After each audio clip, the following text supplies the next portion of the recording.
Well, good afternoon. My name is Marcy, Dr. Z, and I am my patient's doctor. That's what I do every day. And I must say, I saw the hands that went up. Many of you are physicians, and I hope that you would agree with me that we are members of the greatest profession in the world. Yes?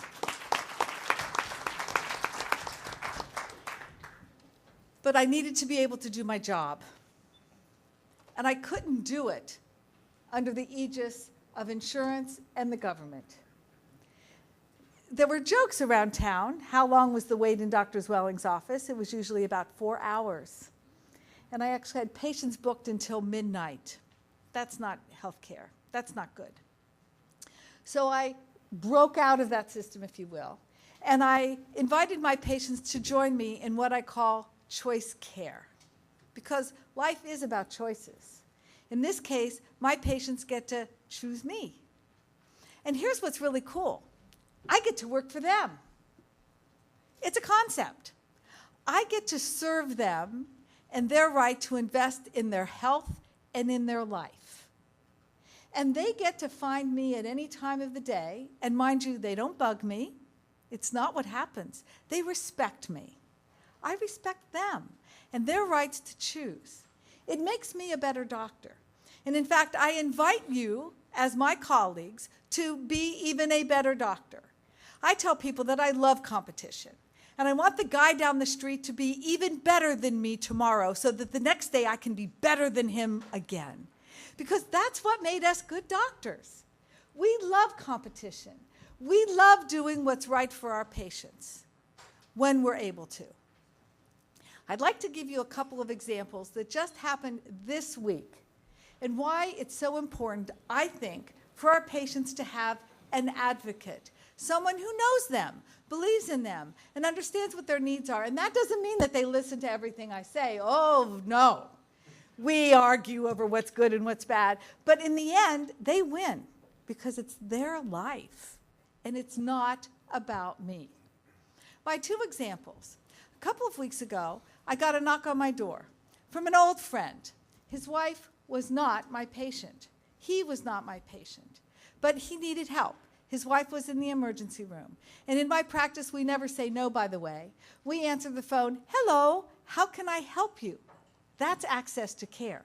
We don't ask what their insurance is because we know that insurance is not assurance of anything. So I ran over to the emergency room, and she gave me a story. Briefly, she'd had a cold, kind of a sinus thing. She was on a Z-Pack. She hadn't been feeling really well. She had a slight fever. And that morning, her speech was lost for a brief moment. Her family got concerned, and she came to the emergency room. I listened to the story. She also told me she had a little headache. And I said, remember, I'm a clinician. I'm a doctor. I said, I think you might have a brain abscess. Oh, my goodness. So the ER doctor had already ordered the CT scan, which they order in anybody who has anything CNS, right? It's the traditional CT scan without contrast. It didn't really show much, but there was maybe something in the temporal lobe. Well, the long and short of it is that by 10 o'clock that night, we had her CT scan with contrast, her MRI, and finally her CT sinus with contrast. And I was there with the radiologist when we saw the rent in her sphenoid sinus bone and her brain abscess. Now, in the meantime, she was on every antibiotic and acyclovir because I knew that's what she had. It was my gut, and I never left her side. I then called UCLA and my friend at ENT there and got her accepted. And then the story got a little bit interesting because ENT at UCLA said that they could do this very sophisticated surgery, but they were not in charge of the bed system. So I had to wait. What? So I called, and I called, and I called. Now, I called.